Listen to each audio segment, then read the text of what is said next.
روضہ امام رضا علیہ السلام کا مختصر سا تعارف۔ بادشاہ امام رضا علیہ السلام کے حرم کا کل رقبہ 240 ایکڑ ہے، یعنی 1920 کنال۔ حرم پاک کا ایک چکر 4 کلومیٹر کا پیدل سفر بنتا ہے۔ سڑک جہاں سے ختم ہوتی ہے وہاں سے حرم پاک میں داخل ہوں تو دنیا کا سب سے قیمتی پتھر لگا ہوا ہے۔ وہ گرینائٹ لگا ہوا ہے جو گرمیوں میں ٹھنڈا رہتا ہے اور سردیوں میں گرم ہوتا ہے۔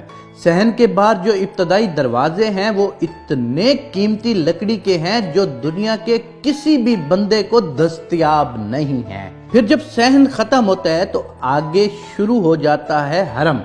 حرم پاک کے جتنے دروازے ہیں وہ سب کے سب سونے کے دروازے ہیں۔ ایک دروازے میں گلوب کی طرح لٹکا ہوا ایک فیروزہ ہے۔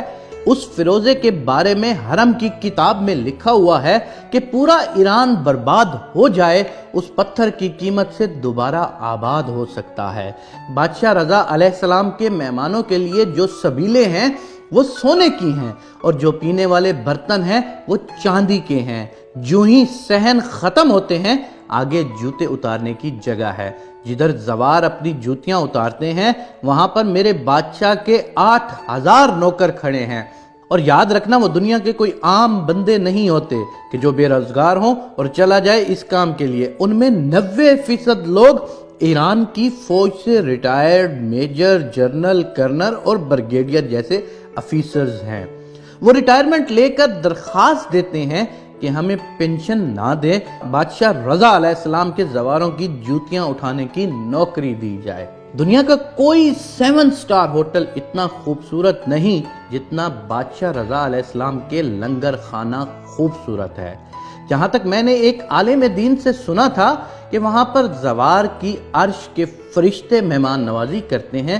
یہ جتنی بھی چیزیں ہیں، سونا، چاندی، اینٹیں، پتھر، ان سب کی فیکٹریاں امام رضا علیہ السلام کی اپنی ہیں۔ کچھ صحن ایسے ہیں جن کا رقبہ بہت وسیع و عریض ہے۔ ان کو صحن بزرگ کہتے ہیں۔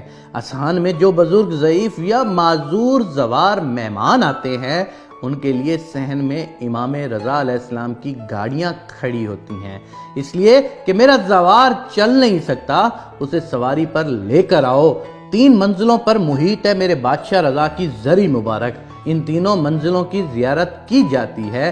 ان تینوں منزلوں پر دنیا کی ہر کرنسی، روپیہ، یورو، ڈالر، ریال، دینار، پاؤنڈ وغیرہ ہر قسم کی کرنسی سے بھری ہوئی پڑی ہوتی ہیں۔ یہ تینوں منازل ایران پر تقریباً 44 سال سے پابندیاں ہیں۔ ایران بادشاہ رضا کی جوتی کا صدقہ آج تک غریب نہیں ہوا۔ مملکت ایران مقروض ہے۔ اس 8ویں امام کی لاکھوں کی تعداد میں مولا کی فیکٹریوں میں ایرانی لوگ ملازمت کرتے ہیں۔ کروڑوں گھر امام رضا کے سہارے سے پلتے ہیں۔ 4 کلومیٹر میں پارکنگ ہے جہاں پر صرف وہاں پر کام کرنے والے نوکروں کی گاڑیاں کھڑی ہوتی ہیں۔